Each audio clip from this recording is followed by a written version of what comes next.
Allora, intanto vi ringrazio in questo lunedì con un Natale vicino di essere presenti. Questi incontri non sono facili da organizzare, non è facile portare le persone che ormai sono abituati con un certo tipo di comunicazione tramite computer, tramite i collegamenti. Mi spiace moltissimo, come ci spiace a tutti, la non presenza di Benedetto della Vedova, che l'avete capito, l'incidente ferroviario, all'ultimo momento eravamo quasi incerti se rinviare l'incontro, ma non ci sembrava il caso perché saremmo arrivati a ridosso di Natale. Comunque Benedetto è collegato ed è qui. Ovviamente io per chi non mi conosce mi presento, sono responsabile del gruppo Più Europa Venezia, un gruppo che c'è dal momento in cui Più Europa è stata costituita, che era 2018-2019. Questo ci tengo a dirlo, che era 2018-2019, perché noi abbiamo avuto un grande coraggio politico di costituire un partito nuovo, non una costola di un altro partito che è uscito, ma un partito nuovo, in cui abbiamo avuto lo spirito quasi provocatorio all'epoca di chiamarlo Più Europa, in un momento in cui forse tutti, compresi adesso le persone che stanno al governo, dal nostro Presidente del Consiglio, tutti avevano questa idea di anti-europeismo, uscire dall'euro, uscire dall'Europa, e noi in piena controtendenza, come la storia anche radicale l'ha fatto per diversi anni, siamo andati proprio in controtendenza e abbiamo creato questo partito nel 2019. Prima stavo parlando e non pensavo di dirlo con Nicolò dice abbiamo già vinto, Nicolò Bozzao del Movimento Federalista Europei. Perché abbiamo già vinto? Perché questa consapevolezza che il percorso verso gli Stati Uniti d'Europa, verso l'Europa come una nostra nazione, non più il nazionalismo italiano, sia un percorso che di fatto è un percorso obbligato. E questo la gente lo sta capendo, lo stanno capendo le stesse persone che all'epoca erano proprio degli anti-europeisti perfettamente convinti. Questa sera, io ripeto, faccio solo l'introduzione, poi c'è Stefano Calandra di Più Europa e Silvia Nalin che modereranno l'incontro. Ringrazio moltissimo chi ci partecipa. Abbiamo con noi il Presidente del Movimento Federalista Europeo, che ex presidente, okay, ma presidente rimane come un deputato, il dottor Giorgio Anselmi. Sempre del movimento federalista abbiamo Nicolò Bozzao. Abbiamo con noi, e quindi sono molto contento per chi non la conoscesse di persona, lei è riuscita ad arrivare, la professoressa Gabriella Chiellino. Gabriella Chiellino poi vi spiegherà, lei si occupa di ambiente, si occupa di giovani, si occupa di una cosa molto complessa, andare a riuscire a coniugare lo sviluppo imprenditoriale e industriale con la tutela dell'ambiente non è cosa di poco conto. Si occupa ovviamente di diritti delle donne. Personalmente non ne voglio parlare, ma faccio un accenno storico. Nel 2020, perché qui non è un incontro di politica locale, ma nel 2020 Gabriella Chiellino, nel febbraio del 2020, aveva trovato in primis Più Europa, perché avevamo fatto un incontro con te, se ben ti ricordi, la condivisione per essere il candidato sindaco che avrebbe dovuto scontrarsi con Brugnaro. Per ragioni personali e per ragioni che è inutile adesso parlarne, non è questo il caso, poi la candidatura non è andata avanti, ma non per una scelta politica, per una scelta personale di Gabriella. Perché sono molto contento che sia qui. Oggi ovviamente il tema non è la politica locale, è l'Europa, e anche a livello normativo ci dirà quanto può incidere avere delle norme a livello europeo e non solo a livello nazionale. Io dopo questa introduzione ringrazio Più Europa, Stefano Calandra, la Silvia Nalin che si stanno adoperando per fare questo incontro, e lascerei, in base a quanto previsto, direttamente la parola a Stefano che inizia l'incontro dando la parola ai relatori. Grazie. Buonasera, allora partiamo. Allora, intanto saluto tutti i convenuti, il pubblico presente.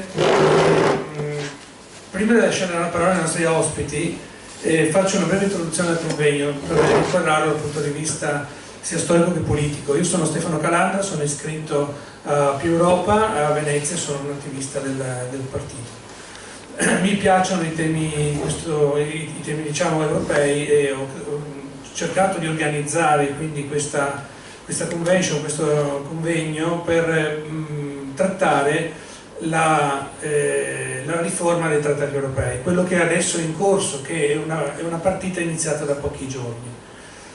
Quindi la premessa per cui noi siamo qui oggi è la considerazione che con la riforma dei trattati europei in corso ognuno di noi, cittadini veneziani europei, avrà un maggior potere nella penna quando metterà un simbolo nella scheda elettorale delle elezioni europee, magari non a partire da questo giro del 2024, ma da una successiva tornata elettorale, speriamo di sì.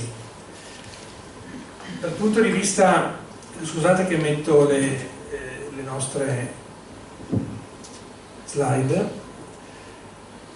Dal punto di vista di quello che è accaduto lo scorso 22 novembre, il Parlamento europeo ha votato con 305 voti favorevoli, 276 contrari e 29 astensioni la proposta di riforma dei trattati.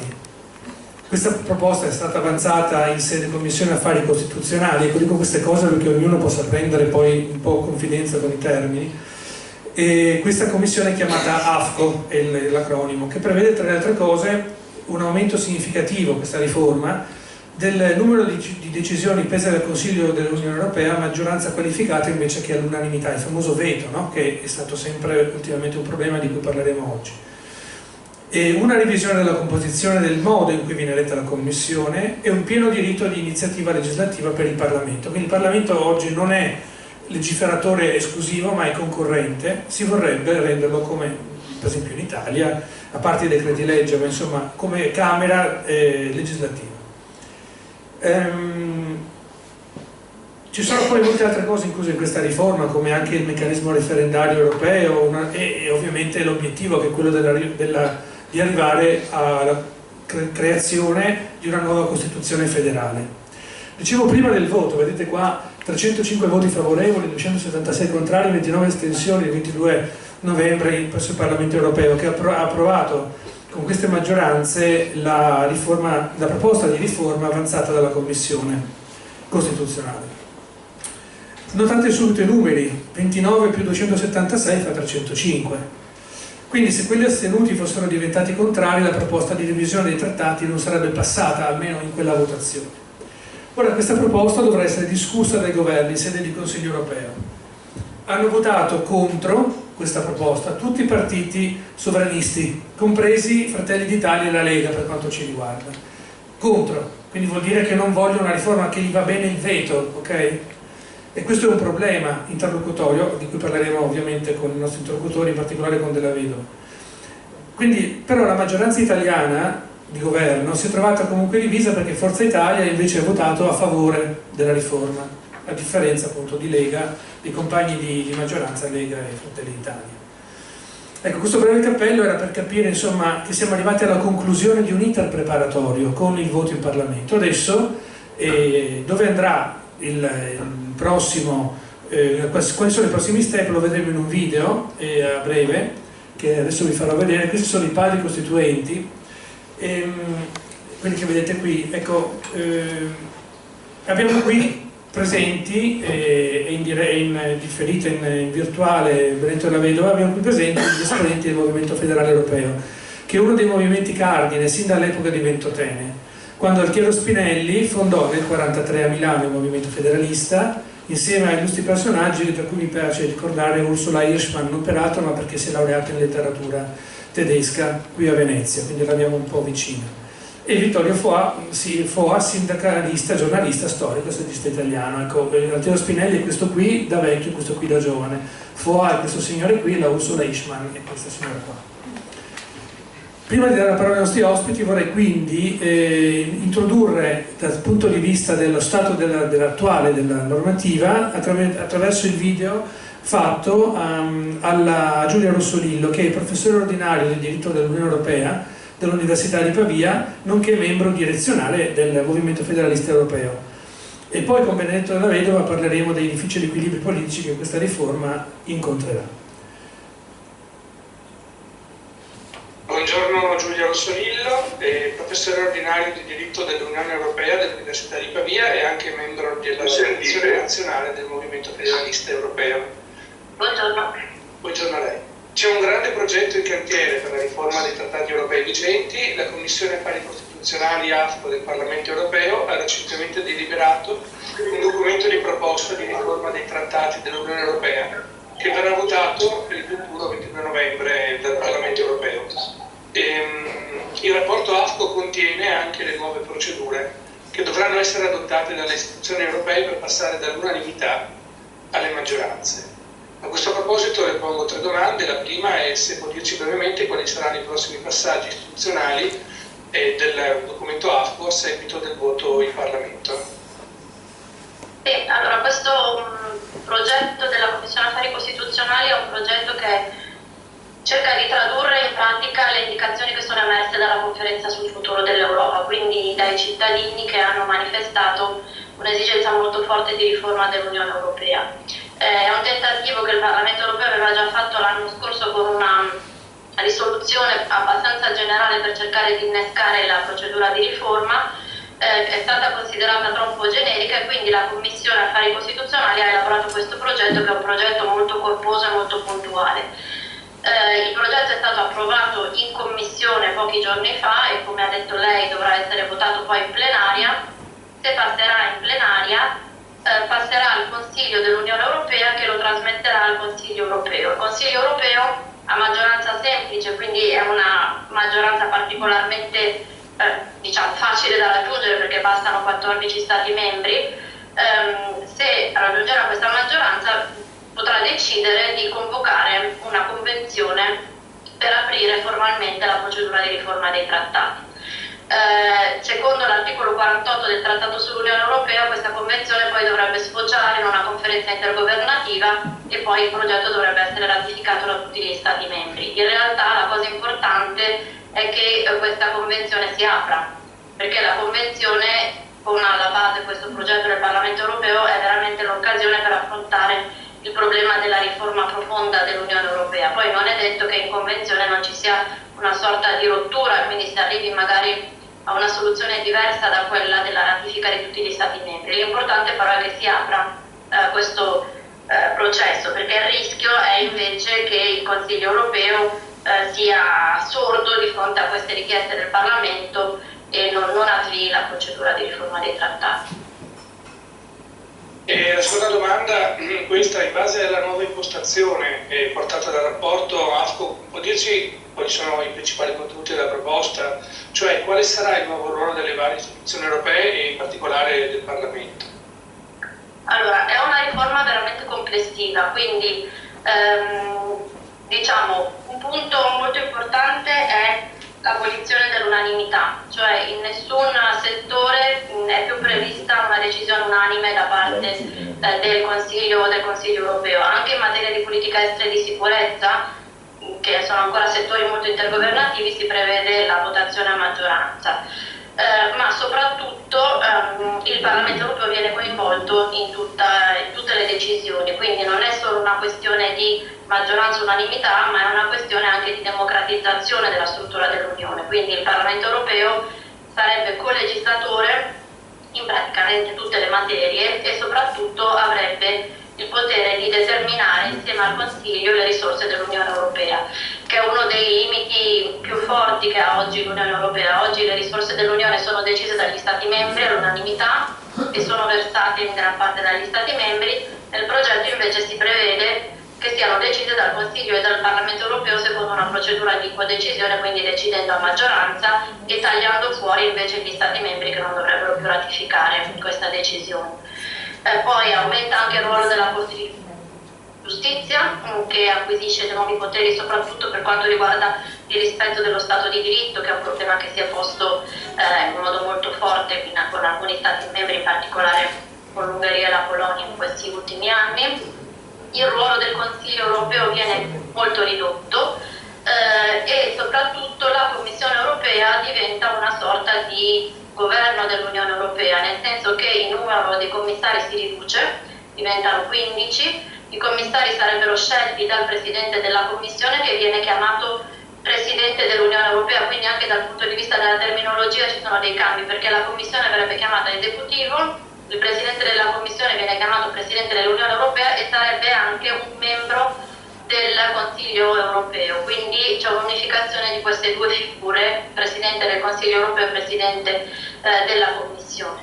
Quindi insomma l'equilibrio istituzionale cambia in modo direi radicale, perché si pongono le basi per una struttura molto più simile a quella di uno Stato democratico, insomma, anziché invece che di un'organizzazione internazionale classica. Ecco, a proposito di quest'ultima affermazione, le pongo una terza domanda, per cui uno degli aspetti più importanti della riforma dei trattati, appunto, lo stava dicendo, è quello della maggiore democraticità delle decisioni, ma andiamo a livello di cittadini, siamo a Venezia, in questa, la proposta che facciamo tra i cittadini di Venezia è quella di spiegare che probabilmente i cittadini potranno contare di più con il proprio voto, è così? È così, nel senso che nella misura in cui la Commissione europea diventa un organo quasi di governo, il Parlamento europeo in un certo senso esprime un governo, cioè la Commissione non è più un organo tecnico i cui membri sono scelti dagli Stati membri, perché il Presidente della Commissione, che dovrebbe essere il frutto della maggioranza del Parlamento europeo, sceglierebbe lui i membri della Commissione, quindi diventa uno strumento attraverso il quale i cittadini non esprimono solo in maniera indiretta il Presidente della Commissione, ma esprimono tutta la Commissione in qualche modo. In ogni caso diventa questa procedura di nomina della Commissione è anche uno stimolo per creare una vera e propria lotta politica a livello europeo, cioè perché le forze politiche del Parlamento europeo propongano dei candidati, facciano delle alleanze per la nomina del Presidente e quindi la lotta politica si sposti, diciamo, a livello sovranazionale. Quindi questo è un punto. L'altro punto è che dando poteri al Parlamento europeo, in particolare in materia fiscale e di risorse, si attribuisce al Parlamento europeo, che rappresenta i cittadini, uno dei poteri tipici del Parlamento. Oggi i cittadini europei non possono decidere niente sulle risorse dell'Unione, con la riforma invece acquisirebbero questo diritto. E poi il progetto prevede anche un referendum europeo, cioè la possibilità di convocare su grandi scelte del processo di integrazione europea un referendum per chiedere appunto ai cittadini europei la loro opinione. Questo referendum sarebbe previsto anche come ultima ratio per quanto riguarda la procedura di modifica dei nuovi trattati, perché sarebbe una procedura di modifica anche qui a maggioranza, quindi non occorre la ratifica di tutti. Scusate, termino il video perché c'è un problema con la diretta, non ci stanno sentendo, quindi faccio quello che mi è stato detto. Adesso andiamo su Zoom, vediamo se cambia qualcosa. Adesso ci sentite? Ci sentite ora? Noi abbiamo si sente adesso. Si sente. Va bene. Si sente benissimo. Allora, faccio una domanda. Buongiorno, Benedetto onorevole Della Vedova. Allora, abbiamo parlato dei cambiamenti che la riforma dei trattati sta introducendo nella normativa di regolamentazione delle istituzioni europee, come per esempio l'introduzione del voto a maggioranza, l'eliminazione del potere di veto da parte dei singoli Paesi membri e la limitazione del numero dei commissari, che costituiscono tutti questi fattori, ma insieme ad altri, una svolta epocale, che sembrerebbe però rafforzare il potere di Germania e Francia e di altri grandi Paesi, forse anche dell'Italia, togliendone però ad altri alleati fedeli di Washington come Polonia, Romania e Ungheria. Ecco, la faccenda si complica per esempio con le recenti anche uscite del presidente Orbán, del leader ungherese, che appunto ha detto che l'Europa che lui vuole è fondamentalmente questa di adesso e non quella della riforma, proprio perché il diritto di veto lo coinvolgerebbe maggiormente. Ecco, volevo un suo pensiero su questo, una sua visione, onorevole Della Vedova, del futuro dell'assetto delle forze in ballo per la ratifica dei trattati. Se lei non ha sentito, le chiedo anche un parere su quello che è stato detto prima, cioè sul fatto che l'Unione Europea, nello stato in cui adesso è stata votata la riforma dei trattati, nel momento in cui è stata votata il 22 novembre, ha avuto il voto contrario, la riforma naturalmente, dei partiti di maggioranza italiani, cioè di Fratelli d'Italia e di Lega, con la sola eccezione di Forza Italia che ha votato a favore. Prego. Grazie, volevo solo sincerarmi che voi mi sentiate meglio. Sentiamo, sì. Non riesco a sentire voi. Vado avanti, si sente bene? Sì, prego. Grazie mille. No, io mi scuso veramente di non essere presente come era il mio intendimento fare fino a questa mattina. Ieri sera avevo visto che c'era stato l'incidente ferroviario a Faenza, essendo io ero a Pesaro, quindi sarei dovuto partire con un Pesaro-Venezia, ma fino all'ora di pranzo ancora c'erano ritardi mostruosi perché i treni venivano deviati. Spero che adesso sia tornato alla normalità, ma mi era impossibile arrivare per tempo, quindi fortunatamente ho trovato un aereo da ancora per Roma, perché dovevo stare a Roma stasera e mi scuso tantissimo, ma davvero non c'era modo per me di arrivare a Venezia e poi essere a Roma per la strada. Comunque, detto questo, prima di rispondere alla domanda, voglio ringraziare tantissimo gli organizzatori, gli amici del movimento federalista europeo, ma anche gli amici di Europa. Ringrazio Michele Cibelli che ha introdotto, Stefano Calandra e Silvia Nalin che moderano. Ringrazio Annalisa Nalin che ha coinvolto assieme a Michele in questa rete. Allora, per non parlare troppo lunga, parto dalla seconda parte della risposta, perché per arrivare alla prima, essendo, se ho capito bene, la seconda parte, quello che succede in Italia, soprattutto nella maggioranza, e ha fatto benissimo a citare il voto al Parlamento europeo, che è stato un voto su un documento comunque importante, quello di cui era relatore il nostro amico Chiverosta, un documento molto importante, ancorché con qualche correzione, documento importante che purtroppo ha avuto un voto favorevole, che è molto positivo del Parlamento europeo, ma con una maggioranza che alla fine è stata un po' sotto le aspettative. Tra quelli che hanno votato contro, come è stato detto, sia del partito di Meloni in Europa che Identità e Democrazia, Identità certamente, Democrazia poca, che è il partito di Meloni, Le Pen, Wilders, eccetera. E questo segna una netta frattura all'interno della maggioranza, ancorché il ruolo di Forza Italia in questa maggioranza, a mio avviso, senza voler fare polemiche dirette, lo dico, strumentale a un disegno che non ha niente di liberale e niente di federalista europeo. Lo vediamo anche sul MES. Sul MES c'è lo scontro apparente tra chi lo vuole ratificare, che sarebbe una roba dovuta, il minimo sindacale di un paese che vuole essere protagonista in Europa.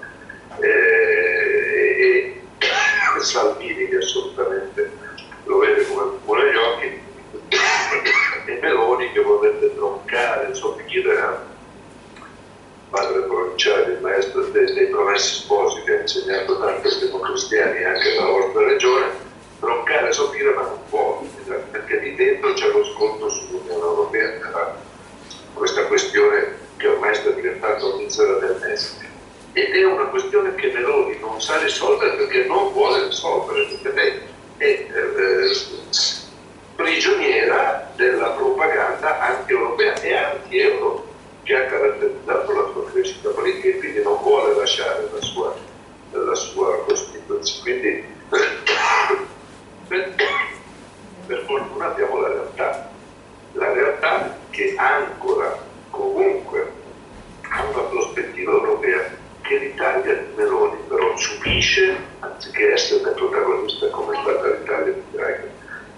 La realtà ancora è vero che questa fune che c'è ancora al mainstream europeo, quello che Meloni voleva ribaltare, è la realtà di questo dedicato, è la realtà del nuovo patto di stabilità su cui negoziare. E emblematicamente questa contraddizione in cui l'Italia si trova e rischia di essere molto perniciosa per l'Italia è emblematicamente Giorgetti, che è il ministro del Tesoro deve occupare il Parlamento, e poi siede in platea a Firenze, allagunata di tutti i sovranisti più di destra, più terribili d'Europa, guidati da Salvini. Quindi un primo punto riguarda il ruolo dell'Italia. Questa è la lettura che io do. La realtà ci tiene ancorati all'Europa, perché Meloni non può fare quello che aveva promesso di fare, no? Vi ricordate che una settimana prima prima del voto del 22 settembre, del 25 settembre 2022, è finita la pacchia rivolta all'Europa, e in realtà è finita la pacchia per lei, che non può più dire le cose che voleva dire. Però l'Italia sta perdendo il ruolo, lo sta perdendo al Parlamento europeo, perché i due grandi partiti del governo, i partiti che fanno riferimento a Meloni e Salvini, sono fuori volutamente, programmaticamente, dal mainstream, che comunque è fatto di popolari, di socialisti, liberali, che vogliono avanzare nell'integrazione. E qui vengo alla seconda parte, alla prima parte della tua domanda, e quindi si chiamano fuori da una discussione italiana, da una discussione che deve essere centrale. E già al Consiglio di questa settimana noi forse presenteremo una mozione ispirata da Virgilio Castro e dal movimento federalista, dei movimenti federalisti europei, perché in questo Consiglio si dovrebbe discutere anche di allargamento, e noi vorremmo che venissero messi alcuni, che siamo favorevoli all'allargamento dall'Ucraina alla Moldavia e Balcanicità, che venissero messi però dei punti fermi anche in questo processo, con delle dichiarazioni degli impegni politici solenni. In questo punto dell'allargamento lei è decisivo quello che mi era chiesto all'inizio nella prima parte della domanda, cioè avere il coraggio della revisione dei trattati. In questi mesi, diciamo più le settimane, il ministro Draghi, un grande europeista, riconosciuto, autorevole quanto nessun altro probabilmente, ha scritto degli articoli, lasciate interviste molto nette sulla necessità che l'Europa, anche da un punto di vista economico, faccia un balzo in avanti, non un passo dal punto di vista internazionale. Ecco, Draghi, usando un altro linguaggio, ha spronato tutti ad accelerare verso gli Stati Uniti d'Europa, slogan che anche io ho fatto la prima campagna elettorale nel 1994 con un librettino con scritto Stati Uniti d'Europa subito. Sono passati 30 anni, gli Stati Uniti non sono d'Europa, non sono arrivati, ma quella urgenza che noi avvertivamo nel 1994 oggi nel 2024 è ancora più pressante. È ancora più pressante per 1000 ragioni, perché noi abbiamo fatto un miracolo politico con l'Ucraina, schierandoci al banco dell'Ucraina, anche se Meloni una telefonata dei comici russi che c'è fatica, e ha fotografato una realtà, e noi dobbiamo superare questa fatica. Per sostenere gli ucraini significa quanto mai sostenere l'Europa contro la peste totalitaria, violenta dei regimi alla Putin. Ma in Israele siamo scomparsi perché c'erano divisioni interne, perché c'è il voto a maggioranza. Orban vuole bloccare i nuovi aiuti all'Ucraina, ha mantenuto un filo diretto con Putin. E sulla politica estera e di sicurezza ormai è chiarissimo che il voto all'unanimità, che all'inizio doveva essere in qualche modo una tutela, sta diventando un'arma potentissima nelle mani dei nemici dell'Europa, perché è sufficiente farsene amico uno in un modo o nell'altro, l'Orban di tutto, e tu blocchi tutte le decisioni. È totalmente, non è solo inefficiente, è contrario all'interesse dell'Europa, così come citavo Draghi prima sull'economia.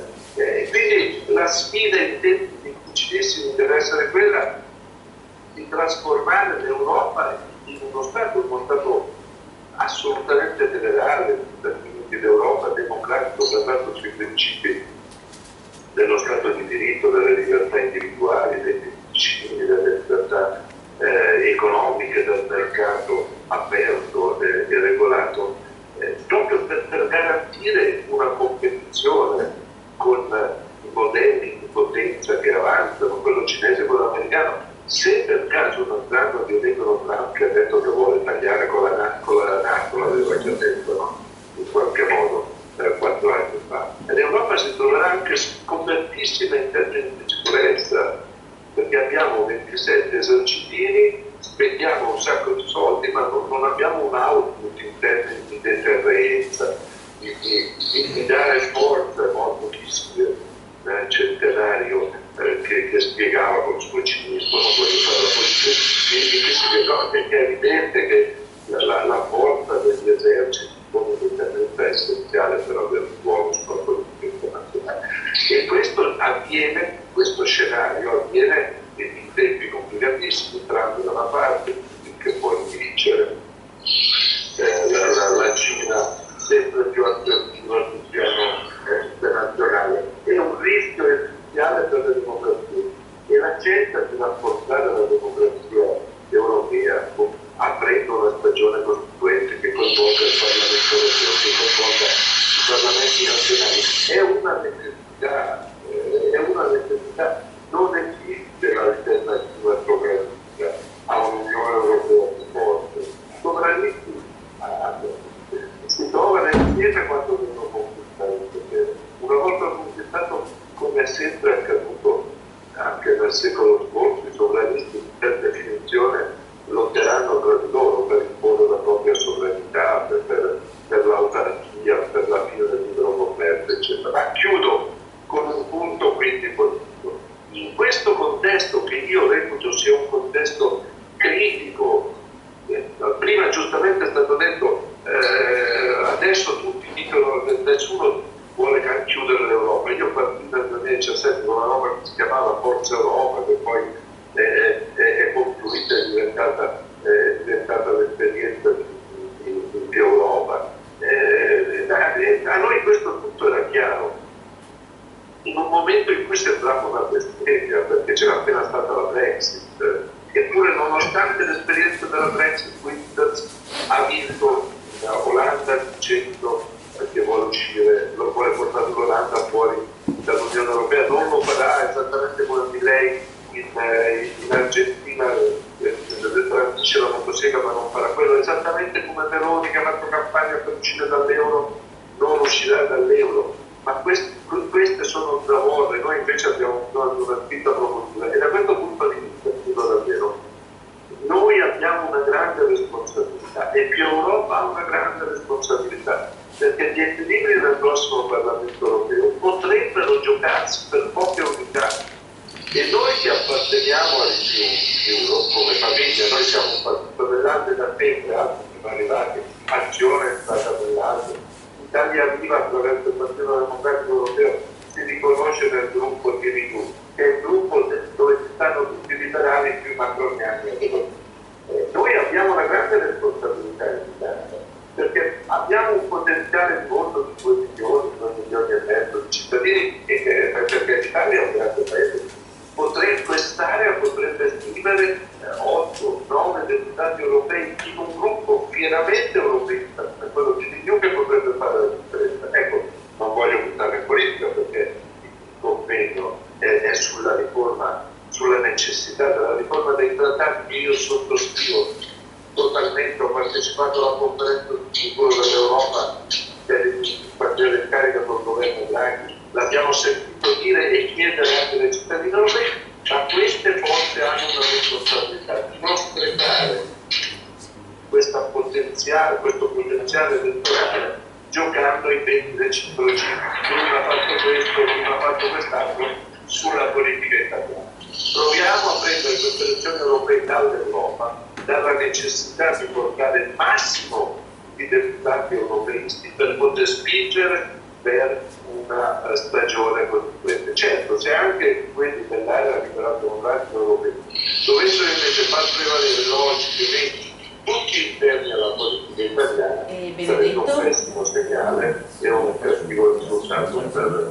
per le istituzioni. Benedetto? L'Italia ha una grande responsabilità e anche noi.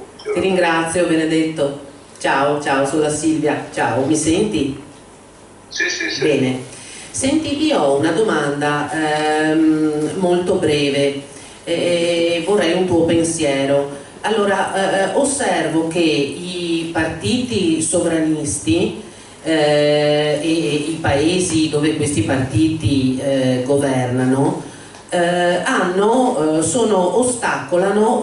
non vogliono cedere sovranità al Parlamento europeo, e parallelamente osservo che in Italia c'è un attacco al Parlamento. Sono allergici al Parlamento, Benedetto? Il Parlamento non piace ai partiti sovranisti? Cosa ci dici? Ma guarda, io sto vivendo nel Parlamento italiano, credo, una stagione peggiore per il Parlamento. Pensate che probabilmente io sto alla Camera perché io e Maggi siamo stati eletti, gli unici due eletti, pur rappresentando 850.000 voti, quindi siamo i parlamentari che sicuramente rappresentano più elettori. Io ci sto facendo una battaglia personale contro la posizione di fiducia che questo governo, pur essendo un governo politico a tutto tondo, perché ha una maggioranza, fa decreti e mette fiducia più di ogni altro governo del passato, anche dei governi tecnici. Questa prossima legge di bilancio probabilmente arriverà per la prima lettura della Camera, dopo la lettura del Senato, arriverà la Natale Capodanno, cosa mai accaduta. Quindi loro hanno la maggioranza, hanno un mandato politico pieno dalla parte degli elettori, e nonostante questo, o forse proprio in virtù di questo, stanno cancellando dal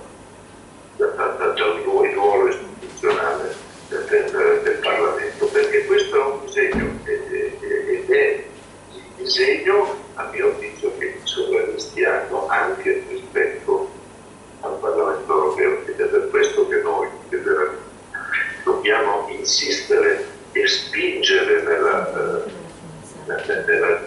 diatriba storica, no? Che ha accompagnato tutta la produzione europea tra la chiave parlamentare federale e la chiave intergovernativa. E anche in questi giorni nella discussione, quando si è capito che o si è detto che Macron avrebbe in qualche modo lanciato la candidatura di Draghi alla Presidenza della Commissione, e qualcuno ha detto no, sarebbe meglio il Presidente del Consiglio. Per me, credo che non deve essere un grave errore avere Draghi leader in Europa, sarebbe comunque una cosa positiva perché lui è un europeista vero, ma sarebbe importante, lo dico come paradigma, non sto facendo nel grado, sarebbe importante avere un Presidente della Commissione, perché la Commissione è un elemento dell'Unione Europea non intergovernativo. Averlo a capo usiamo questa metafora, avere un Draghi a capo del Consiglio Europeo, ma sposterebbe tutto il potere verso i governi, e noi dobbiamo dire che la scelta deve essere invece quella di trasferire i poteri al Parlamento e alla Commissione. Il Consiglio resta una delle due camere, mettiamolo così, a composizione variabile, perché le elezioni nazionali si alternano, quindi non avvengono come quella del Parlamento europeo un giorno solo, come è evidente e come probabilmente è giusto che sia. Ma anche questa è la vera sfida, la sfida dei sovranisti, è l'Europa delle patrie, l'Europa degli stati sovrani, che sarebbe la fine dell'Europa per mille ragioni. Mister Savit Noranda col cappello non un centesimo all'Italia, cioè la rinuncia a qualsiasi potestà fiscale dell'Unione. L'Unione da sempre fa questo, raccoglie soldi dai paesi più forti e distribuisce alle regioni che devono colmare i vari, no? I fondi strutturali. Il Next Generation EU è così. Noi abbiamo preso tanti soldi del PNRR e spero che sappiamo spendere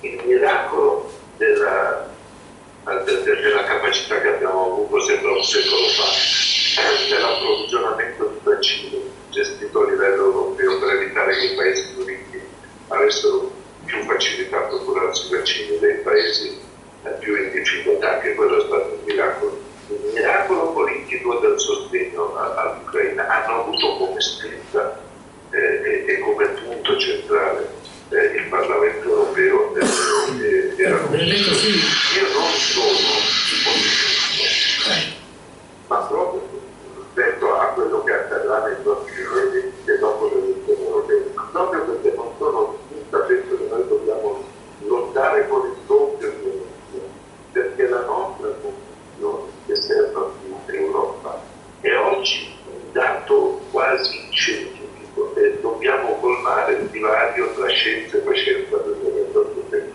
ma la consapevolezza che ci danno i numeri, l'analisi. Ecco, Benedetto, riprendo la parola. E Senti? invece una propaganda politica cinica che punta sulla paura, punta sui pregiudizi, eccetera. Quindi proprio per questo è importante avere appuntamenti come questi di consapevolezza e di iniziativa politica. Ecco, Benedetto, ti ringrazio. Mi senti? Senti la mia voce? Sono di nuovo Stefano Calandra.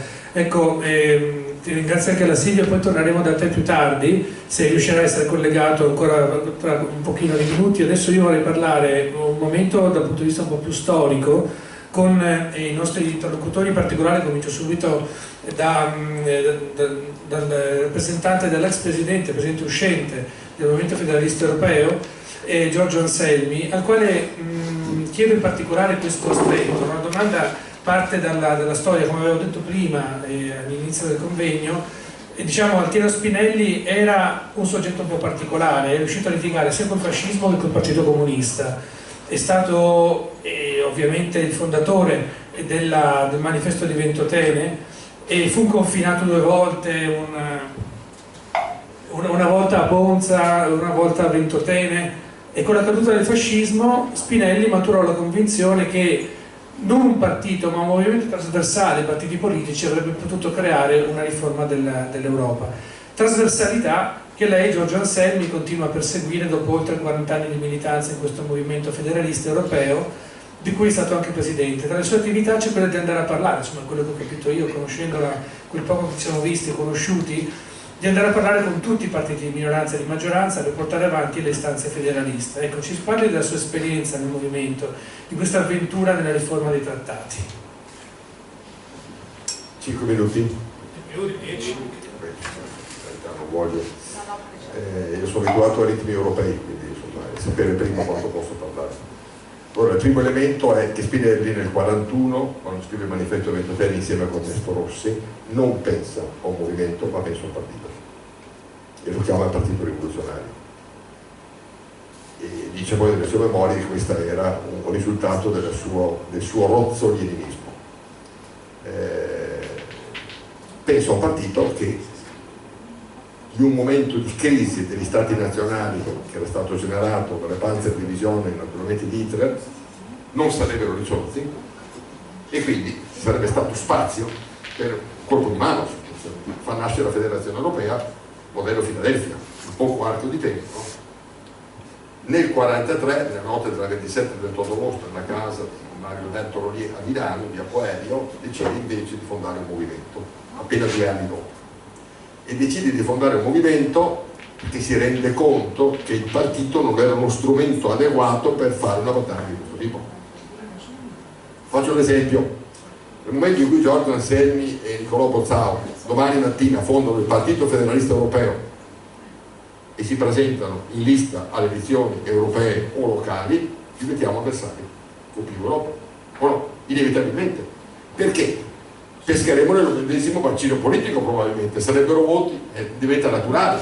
La politica ha le sue regole, bisogna tenere ben presente queste regole, e che quindi era necessario fondare un movimento che tentasse di aggregare tutti i favorevoli, come era scritto nel manifesto del Ventotene, questo è il grande principio, no? La vera linea di divisione non è tra destra e sinistra, ma è tra chi vuole la Federazione Europea e chi invece vuole rimanere abbandicato alle sovranità nazionali, che sia di destra o sia di sinistra. Lo vediamo di oggi, poi arriviamo alla riforma dei trattati, no?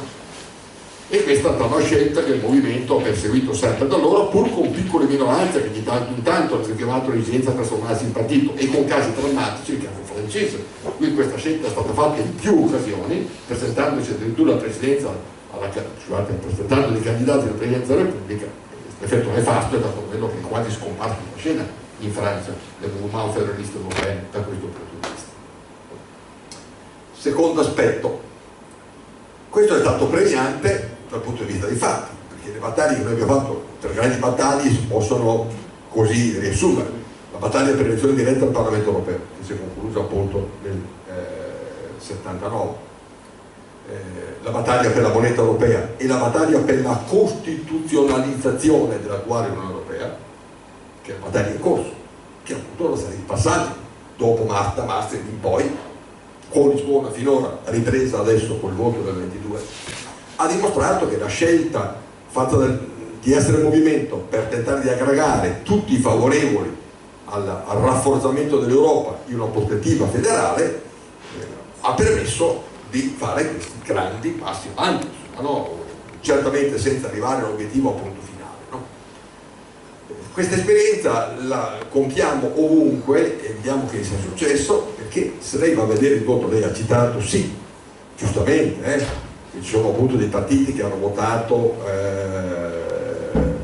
compattamente contro la riforma dei trattati, ma se andiamo a vedere anche i partiti che hanno votato a favore, vediamo delle grandi divisioni, vediamo una divisione enorme del Partito Popolare Europeo.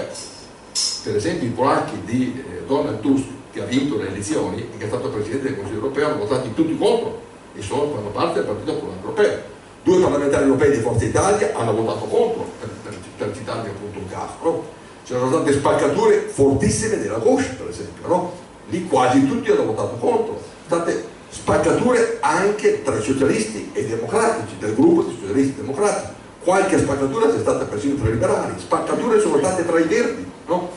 Quindi la linea di divisione di Ventotene spacca anche i partiti all'interno dei partiti, e lo vediamo in questi giorni. Mi permetto di fare questa citazione, siamo a Venezia, vediamo Salvini che fa questa iniziativa, vediamo Zaia che dice in un'intervista con la Sera, sono i principali giornali italiani, sia negli Stati Uniti d'Europa, nel sottotitolo pronunciato oggi, marcato dentro la stessa cosa, no? E quindi, e perché allora noi dobbiamo andare a cercare all'interno dei vari gruppi politici coloro? Perché bisogna aggregare anche questi. La battaglia che dovremmo fare adesso, perché la maggioranza che è uscita dalle elezioni un anno fa, sostanzialmente, no, poco più di un anno fa, 14 mesi fa, è quella maggioranza lì. Nel Consiglio europeo servono 14 voti su 27, quindi una maggioranza semplice, per partire con la convenzione sulle riforme trattanti, che è l'articolo 48, come è stato detto appunto prima. 13 finora si è dichiarati e serve il 14esimo. Potrebbe essere l'Italia che va a fare la battaglia, perché si parlava di un ordine del giorno prima del prossimo Consiglio europeo, ma è certo che andremo a marzo, non verrà messo l'ordine del giorno nel prossimo Consiglio europeo di questo fine settimana. E quindi cosa dobbiamo fare nel Parlamento? Come abbiamo costituito un intergruppo per la Federazione Europea nel Consiglio regionale del Veneto, anche nella Camera e nel Senato abbiamo costituito e dobbiamo cercare di portare una parte della maggioranza, se possibile una parte cospicua della maggioranza, a pronunciarsi a favore, per in qualche modo vincolare il governo a seguire la tradizione europeista che risale a Spinelli, Einaudi, De Gasperi, insomma i grandi nomi, a Draghi, insomma i grandi nomi che sono stati citati. Ecco, io mi fermerei qui perché mi sembra grosso modo di aver risposto alla sua domanda, mi illudo di aver risposto. Grazie, torneremo ancora